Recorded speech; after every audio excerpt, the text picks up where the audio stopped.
guys, this next vlog you're about to see, we recorded during Elvis Week. It was a conversation with Priscilla and Dixie Locke. Elvis's first love. Yeah, it was pretty neat to listen to both of them share stories. And one thing I will say about this video, though, is the lighting in there for everything that we recorded just for some reason just didn't do well. It's not real good lighting. No, we were close. We were up to the third row back. Yeah. And we still, the lighting on their face washed them out, so I had fits, but that's not what matters. What matters is if you're able to hear it and hear what they had to say, because we enjoyed listening to both of them. And after it was over, we got her to sign that. Yeah. Her and her daughter, because her daughter helped her co-write this. Yeah. She was such a sweet lady. Yeah. And so was Priscilla. Yeah. Yeah, we, first time we really ever met Priscilla, and we were pretty impressed with her. We thought she seemed like, Bobby thinks she still loves him. Yeah. Still loves him. I mean, but she said everything good about Elvis, and if it wouldn't be for Priscilla, there probably wouldn't be no Graceland today. So we hope you enjoy this video. And also at the end, I threw in a little bit of footage of the Elvis Army exhibit also. So are you ready, John? I forgot to say that. I forgot to say that, guys, so let's try it again. We're going to leave this in here. We're not always perfect on this. We're leaving it in here, so we're going to do it. So are you ready, Bobby? I'm ready. Let's rock and roll. Let's rock and roll. I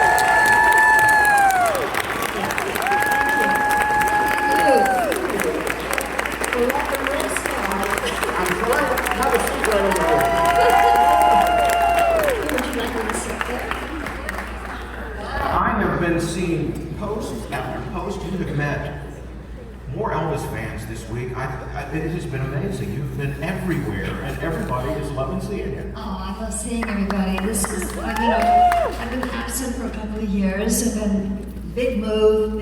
Of course, I had my mom. I'm taking care of her, so God bless her. And thank you for everyone who has offered their condolences. I really appreciate that.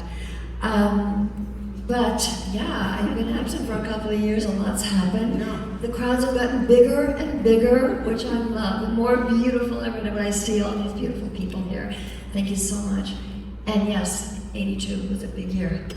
I go back and I look at those videos of the time, and all of us, if we've been coming for that amount of time, have lived through the different iterations of the tour. You guys have always kept up with technology. Started out with live guides, and now we're up to iPads. I mean, it's just been great. It's always been evolving for the fan experience. It has, and when the iPads came out, a tour on the iPads, I was really reluctant about it because I feel it wasn't personal enough. It's always nice when you have a tour guide, someone that can show you around and ask questions. So when it came time for the iPad, it was like, oh no, I just think it's going to take the intimacy away. It's just like you're looking at it, oh, that's fine, but we have someone pointing out things and telling stories and new stories all the time. But is everyone having okay? You're okay with the iPads? Yeah. Who's not okay with the iPads? Okay. No? I would rather have John stay on stage. That's the next tour. John. I'll be here. I actually know John. He's a great guy. He is a huge Elvis fan. Yes. He has little Easter eggs throughout his series, Full House, that I've always, because he's always been an Elvis fan. So it's great. It's great that you got him as a voice. But I wanted to ask you, if you could go back and talk to Priscilla from '82, what would you tell her that she just doesn't know that you know now about that decision to open? Well, first of all, I know it was a good decision. Yeah. First and foremost. Yes, it was. I guess it would probably, it's a little bit like Elvis, and I had told the story yesterday, when he was doing the '68 special. And people had asked me, was he ever nervous enough? And I said, absolutely he was, because he hadn't really, his voice, he didn't know if his voice could carry it on, and he hadn't used it forever, and he hadn't appeared, as you know, because of movies. And yes, he was nervous like anyone else would be, but when I thought about opening up, when I had to, because as you know, the attorneys said we have to sell. And it just, in my mind, I said, that's not gonna happen. That's just not gonna happen. I have to save it somehow. And I had, honestly, I don't know where I got that from. I look back and I go, my gosh, how did I do this? Because, it was trying to find someone to help us get it, have it, take it and move it on and make money to be able to save it. And I looked around to a few people, Peter Uberoff being one of them. I don't know if you know. I went and met with him. I actually met with him, and then when I looked around, I thought, gosh, it'd be great if he could help us out here. Peter Uberoff was at that time. He did the Olympics in '82. He helped bring the Olympics to LA, I believe. Pardon me? I think he helped bring the Olympics to Los Yes, he Angeles. did. He helped bring the Olympics to LA in '82, I believe. But just trying to find people that would be interested to help me put money into Graceland. And I met a few people, and then I met Jack Soden, we had a mutual friend. And this friend would take us to different places that he was interested in. And Mount Rushmore was one of them, Disney World was another one. And we became friends, and then Jack knew him very well, worked with him, and knew what the things we were seeing, what we talked about. Unfortunately, he died in his own plane, a private plane. And gosh, at that time I was like totally lost. Now what am I going to do? Because he was going to help me. And then I thought, wait a minute, Jack has been with us this whole entire time. And I could have asked Jack to, since he knew what we were doing, and it's the best decision I ever made. One of them, the best, because Jack Soden has been a heart and soul.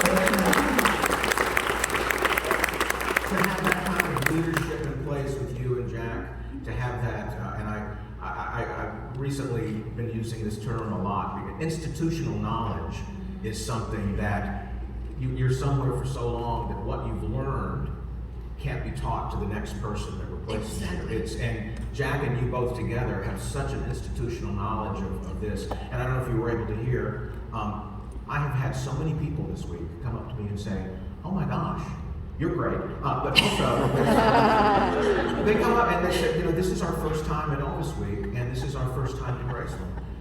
More than any other year I can remember, I've met people who were at Elvis Week and at Graceland for the first time. So all the work that you've done all these years, there are still new fans coming, Yes. and it's a new experience for everybody. But you always work to make the experience even more for the people that do come. All the things that are here, all the ways that it's presented, is always new and different. Yes, and thank God for all of you fans. I was talking yesterday about, bringing in the younger generation and having them experience, Elvis and Elvis's life and who he was, and that is happening, which is great. But I am also in awe that we have come this far and what we have done. And of course, we keep getting new people interested in coming to Graceland. I've had more people stop me in the streets and go, oh my God, I was just in Graceland for the first time, and I wish I had gone sooner, but I'm thinking, well, at least you went. And so it's very gratifying to see all the new faces, the older faces, and like I said, a lot of you weren't there, but it's like one big family. Elvis has brought so many people together. It's like family, and I really look at it that way. It's just it's almost like he was always so caring, so considerate, sensitive, of course, and it's like the fans are like him to me, because they've been gracious, they've been loyal, they brought their families, they keep coming back, and it is like one big, huge family. Yeah. And like you said, sometimes we differ. Sometimes we have family feuds. That's a family. But that's a family. That's a family. But when you had to, you were strong and you were there for him. that's important. And through this last 18 months, when the world just spun out of control and things got strange, we hunkered down, but we spent a lot of time with Elvis. I mean, with the music, and he gave us such a gift of, and we were able to sit back, and a lot of us, probably to the detriment of the people in our family that might not be an Elvis fan. I met one couple this week that she's the Elvis fan and he's not. And I said, "How long have you been here?" They've been here 4 days. And I said, "Are you weakening?" He goes, "A little bit. I'm kind of." And I said, "It's just easier to come on over." That's cute. Amen. He's gonna get you. So it's just come on. Yeah. And I hope he's out there. He's probably. Are you out there? I think he is. I think he lives in St. Louis. Yeah, there we go. Is that you? Yeah. He's probably buying a front row package for next year.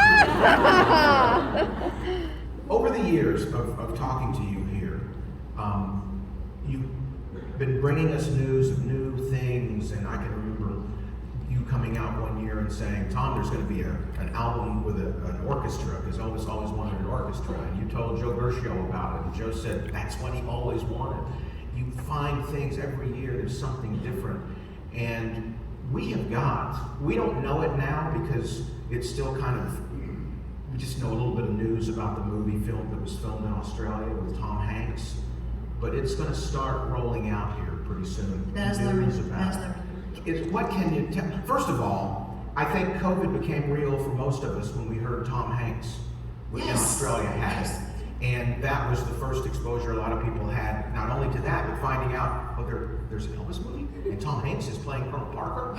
And that, when it happened to him, it made it real for us.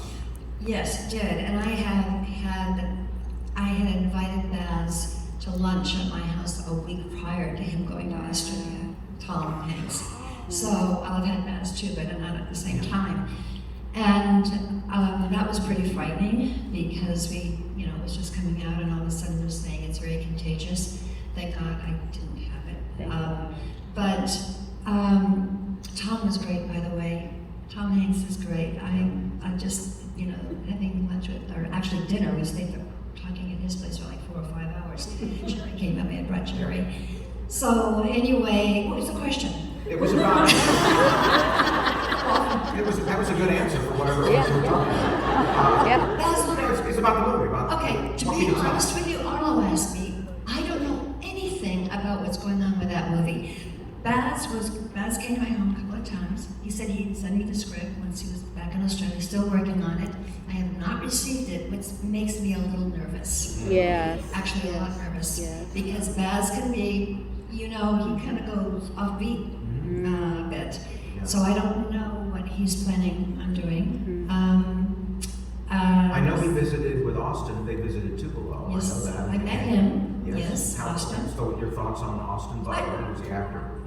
I don't know any of his acting abilities. Yeah. He was a nice looking boy. Had good features for sure. But again, no one will ever look like Elvis.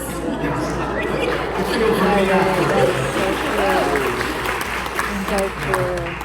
He was in a role that totally different. He was in the Once Upon a Time in Hollywood movie, playing Tex Watson. That's going to be his resume is going to be Tex Watson, Elvis Presley. Wow, that's diverse. But I've seen some photos taken by drone in Australia of the set that they built for Beale Street. And you can, it looks like Beale Street of the era. If you see the photos of where Lansky was there on that corner, there's the big Lansky sign and all the cars and all the buildings. So this is a big deal. I mean, they're recreating the era of where he was in the time. And Memphis, I believe by looking at these photos, Memphis is going to be a real part of the movie. It is, absolutely. And he does come out with great films. I just don't know what direction he's going to take it in. Yeah. He has his own ideas. He has talked to people. So it all depends on who he's talked to. Yeah. Really. But the movie will be on everyone's tongues. I think it's June of next year. Yeah. And so during Elvis Week, you'll be hearing all about it from everybody. They'll be giving you their reviews. Yeah. You can I pass had them. nothing to do with it. If it was good, I had everything to do with it. There you go. I think Jerry told me one time on projects, he said plausible deniability. And you want to keep a distance from it. And And a funny story about Jerry, he did. let's tell stories about him. He's not here to defend himself. Maybe I shouldn't tell the story. No. I'm kidding. I was really nervous about Elvis and Nixon, the movie, because he played. I mean, he was like on the set watching it, and very concerned about his role, obviously, and should be. So I forgot who it was that played him. Alex Pettyford. Yes, Yeah. Ronnie used to date him for a little bit. Yeah, yes, he's very nice. There's a connect. See, Elvis is everywhere. So anyway, I asked Jerry, well, how do you feel? Because I don't know, I don't know the guy who's playing me. I don't know, I haven't seen him and blah, blah, blah. And then when he met him, he had a big smile on his face, and he said who it was. And he said, he's a really good-looking guy. I'm sure you feel better now, and he goes, yeah. Oh, that's good. He told me something though, and I believe he would be okay with me saying this, that he struggled with that concept in that movie, but at the end of the day, he thought it better to be a part of it, Yes. to try to help and look out for Elvis, Yeah. than to not be a part of it, and they're free to do anything. Yes. He said, at least I can be in the room fighting for Elvis if I'm working on the project. We both battle that. Yes. Absolutely, we both battle it. There was a documentary that's coming out that they want to do, and I'm really nervous about documentaries. The same thing, and I don't really know if I want to be a part of it because of some people that are involved. It's their take, and they don't really, know the truth, and it's you take that, that chance. And when you sit down for an interview for someone else's documentary, they can take what you're saying, Yes, that's true. and you have Sit no around. control Yeah, over that. it's true. It is true. I try not to get involved in them, unless it's really a good director, really good producer. I sat down and talked to them, and so yes, it's kind of scary when you leave someone else's life that you care about and know all about, even with yourself, to have someone else in charge. And all the people that were around him,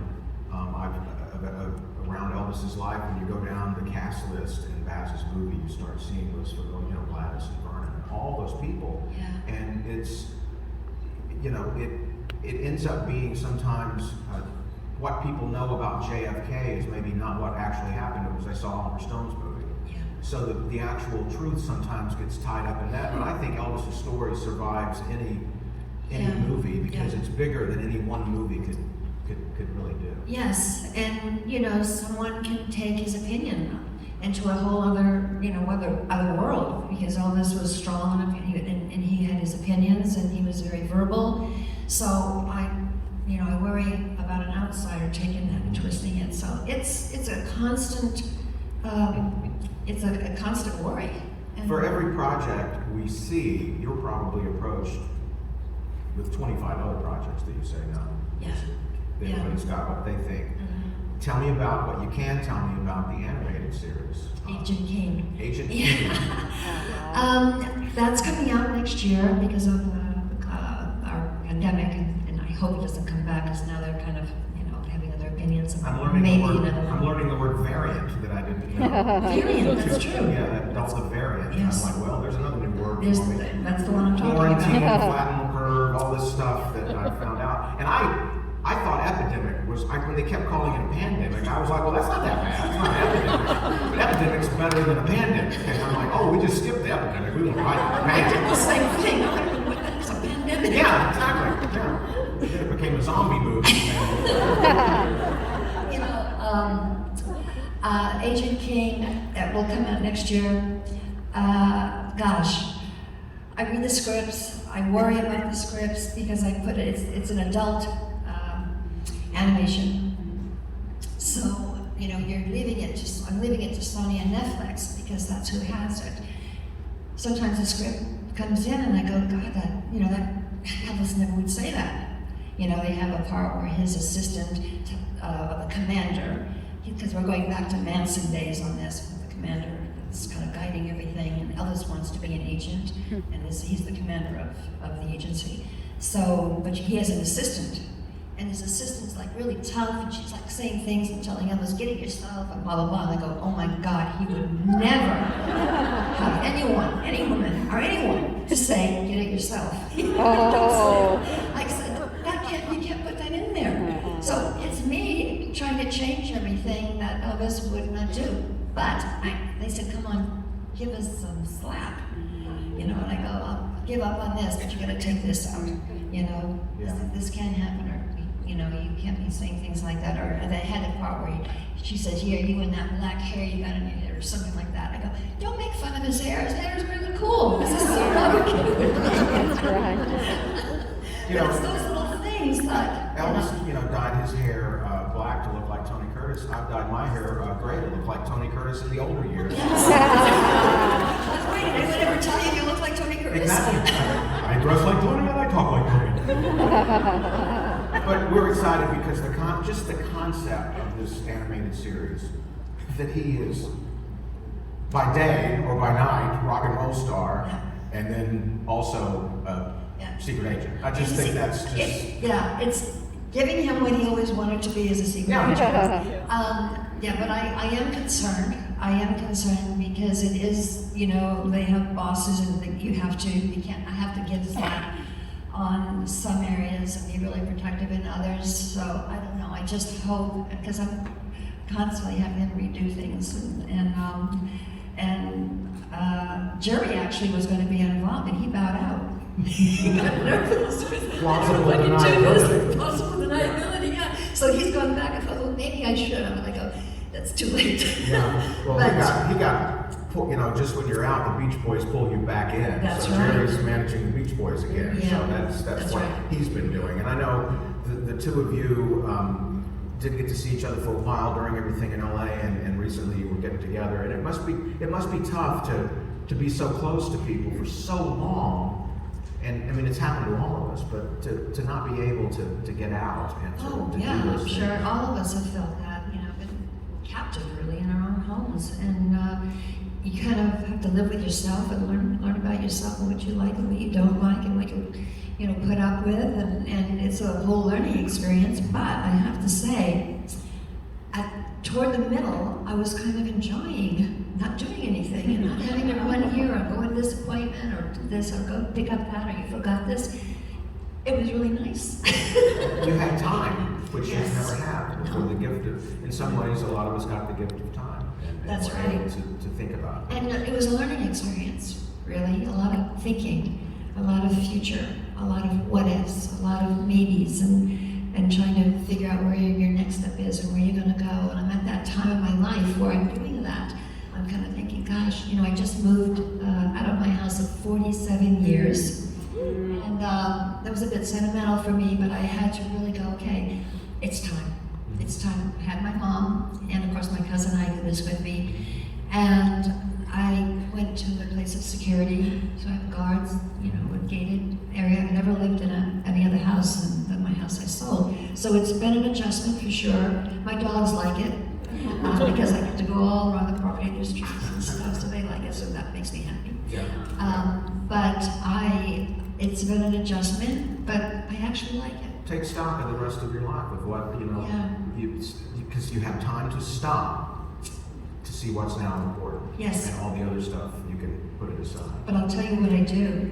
I go to my house, swear to you, every single day I go to Summit, because the new owners are Asian, and I said, they came to meet me, and I actually went there to meet them, they wanted to meet me, and I said, I love that you have my house, I love what you have in mind for it, but when are you going to start? And they said, oh, not for 6 months or so. And I said, can I come over every day and use the tennis court? Oh. Because that's what I play with my dogs. Since they were little, that I would go hit the ball every day, and they would go run for it. The other one chases lizards. Oh my gosh. That's funny. Chases lizards. That's the first thing he does, and I have to go in the sun when it's sunny, because that's when the lizards come in. No, he doesn't kill them, he just chases them. And my little Jack Russell Terrier, long-haired terrier, likes to play ball, so I'm always hitting the tennis racket. But I do this every day at 4:30, and they've been so gracious to let me come every day. That's great. Your home, other people are occupying it. You were there for all those years. What did you find that you would, because you've been somewhere now, there's got to be stuff in the back of the closet that's just been there forever. What did you find that you're like, oh my God, I can't believe it? Oh my God, I found the pair of socks I've been looking for I don't know how long. I was there 6 years. Sign up. They were behind my coat closet, the ones that are long. And I'm like, damn, must have been the dog that put it there. Socks end up being all around the house, at my house. Well, we are so excited and thankful that we had time to spend with Elvis, and that you had time to think about what's to come, and we wish you happiness. Thank you, thank you. You know, one of the other things that I've learned, you know, when I've traveled all over Europe, and I traveled with a tour with the orchestra, and I went to Chile, and I went to Buenos Aires, and every theater, every auditorium, we sold out, every single one. And I would get so emotional because it's like he affected so many people in so many countries. And there's one place that we're talking about going to now that is still kind of in the works, I can't say where, that I'm so excited about. That Are you going to the moon? yes, I'm going to the moon. You're going to space. You weren't supposed to tell anyone. This is, you know, now I'm not going. Elvis truly is out of this world. No, but every That's so auditorium exciting. was so packed that the effect that he left in this world was, I don't think we'll ever see it. Not like Elvis. No. Well, as much as we are family this year, they love you. Amen. Like, And like we said, we have all these new people who are here. They're going to go out and they're going to grab people. And next year we're coming back for 45. I know. It's going to be 44, we're stuck at 45. My gosh, we're old. Yes, yes, Yeah. We're old. yes. But you know what? Not as long as I got Elvis. Thank you for being here. Thank you for seeing all of us.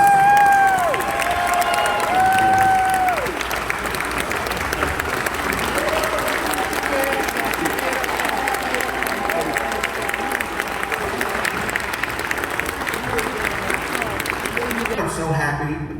I found out you were doing this book, and I was so happy that finally it's amazing. You're one of the people that was there at the very, very, very, very beginning, and it's taken all this time for you to put your story out. I know people approached you about it, but there was one phone call. I was reading your book. There was one phone call you made, and you wanted to find out from her what she thought about this idea. Tell them who that was. I did. My two girls started on me, but every time I come to Graceland, somebody will say, "Why haven't you written a book?" And I just didn't. But my two girls started on me that you really need to put that down. Mm-hmm. So I had a lot of it in my computer that I'd already put in, and I said, "Well, let me ask Priscilla first because I wasn't sure how she would feel about it." And so we came out here in March and to one of her dinners, and my girls came with me, and before I could even get it out of my mouth, she said, "You need to do that," because I was one of the few people that knew him just as he graduated from high school. You ladies together are quite a team. You've been friends for a long time. I had somebody ask me the other day. They said, "Are Priscilla are Dixie and Priscilla, are they friends? And I said, were you here the year that Priscilla walked her out? And I mean, the friendship that you have, there's a real responsibility to Elvis's memory. It's a real sweet memory that we both call each other our Memphis sister, and she calls me her California sister, and I call her my Memphis sister. Yeah. So we're real close, and we met in '82, and she's just a doll. Yeah. She's just a doll. So tell me about this book, because we've talked to you before, and we know a little bit about your time with Elvis. You were both so young, so innocent, and kind of figuring out what was going on and what was going to be your world of growing up. And the church was a really important part of that. Yeah, it really was, and I worked there at the church for 30 years. But Elvis had heard on TV that the Blackwood brothers were coming to First Assembly, and so he came to First Assembly. And we were in the same Sunday school class, and we would kind of look at each other and kind of smile, but we never said anything. And then one day, when I started outside, I told the girls, my girlfriends, that I was going to tell him that we were going to go skating Saturday night to see if he would come. And so I did, and he heard me, and we left. And when I got there to the skating ring Saturday night, he was there. He had his skates on. He couldn't skate, but he had his skates on. Because Dixie was there. That's right. That's right. Yeah. But we talked for a while, and he said, "Can we just go sit and talk?" So we did, and he asked me then later, could he take me home? And I said, well, I'll have to go call my mother. We didn't even have a telephone. So I said, well, I'll have to go call my mother. I thought he would sit right there, but he followed me to the concession stand. So I had to pretend I was calling my mother. And I told her that he was a church boy. You know, he was coming to the church, and he was a good boy. And so she said, okay. I told him okay. So he did bring me home that night, and I told him when we got home that I really didn't have a phone. No. And I gave him the number of my aunt. My aunt and uncle lived next door. And so, but they had teenage daughters too, so it was all okay. But he was okay with that. But the Friday night that we came for our date, as soon as he came in, my mother said, I think y'all will stay home tonight. Oh. I said, well, that's okay with me, because I had 3 sisters at home. So I had to go around and tell them, look, he's my date, so y'all leave him alone. When you look, you know, there are certain people in history that are not of the era. That they, in their manner, their being, they are timeless. And you see these pictures of Elvis in school, and if you happen to be the random person who's never seen or heard of an Elvis Presley, you can look at a classroom photo and go, well, it's got to be this guy. Yeah, absolutely. Because he just looks different. He Absolutely. is stunning in his looks, and it was apparent even at that age when you guys were together. Because you look at everybody else in the photo, the guys have buzz cuts, they have crew cuts. Yeah. And Elvis looks like he's already touring. Everybody that we went to school with wore Levi's and a white t-shirt and had short hair. And he did not dress that way. He went to Lansky's and got his suit and let his hair grow out long. And so he was quite different. When my mother first saw him, she said, I think y'all will just stay home tonight. Yeah.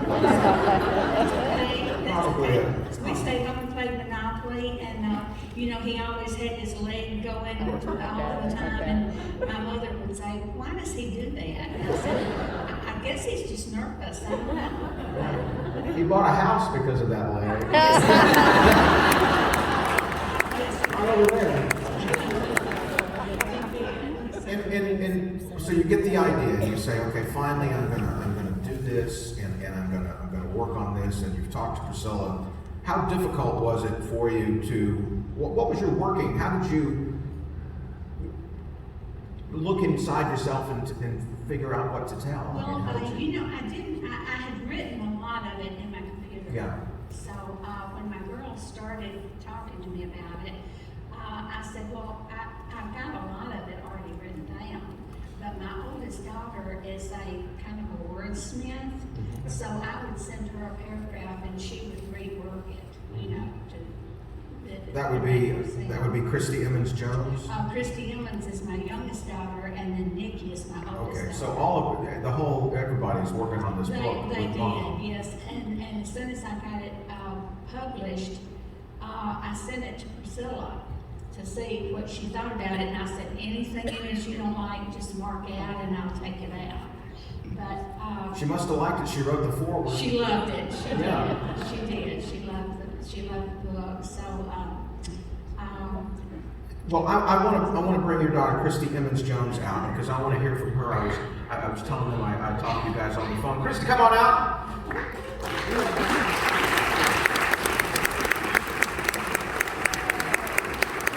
We don't have a chair for you. Oh, we don't have a chair for you. You can have a seat. I'll get my chair up for you.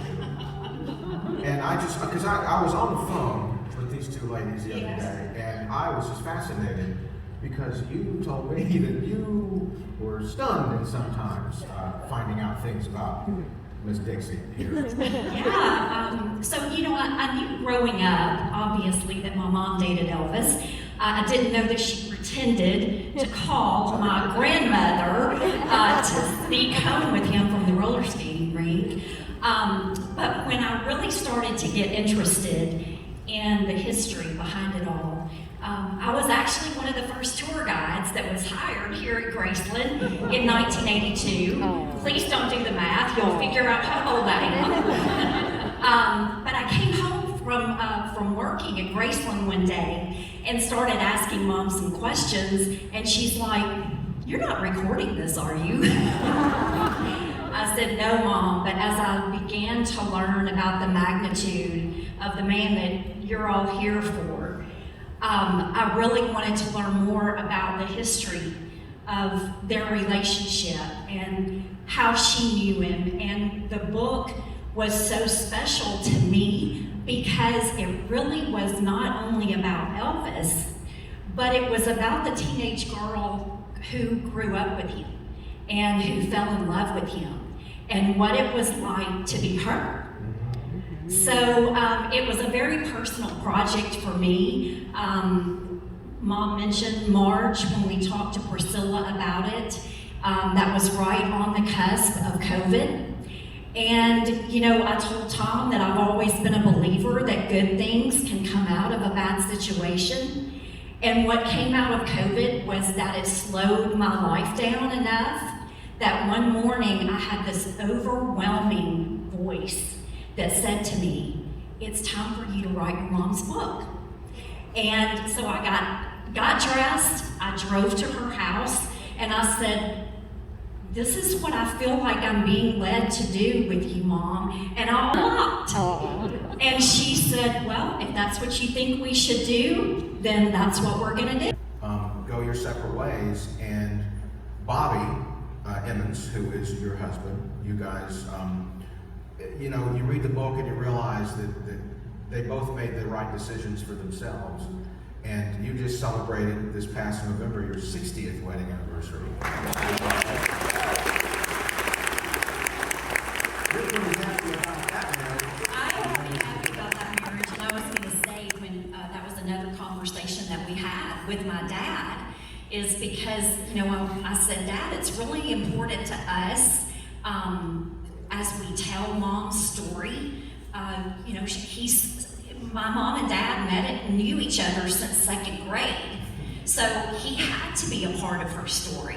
And so the last chapter is called "The Best for Last," and in my opinion, he is my hero, and I'm really proud of those 60 years that they've celebrated. This is the movie I would make. I would make my mom as a movie. thank you both for being here. You're going to be over at the Lightning Lounge saying hello to everybody and all the fans. And Here's some of Elvis's Army outfits. Now it doesn't show up real good because they have the lights turned way down so they don't damage this stuff. So it's kind of dark back here. That's his dress uniform. And we got over here, we got another one. It says this is his Eisenhower suit. This is the outfit he wore on the Frank Sinatra show. Welcome home, Elvis. And these are his trunks that they use to ship all his stuff in. This is the jacket that Elvis gave to Priscilla at the airport when he left Germany. And this is his jacket he wore on his welcome home press conference.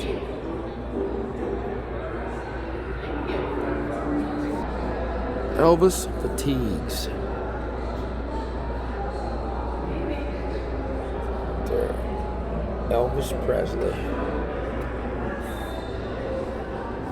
So it's a pretty nice exhibit, as you can see.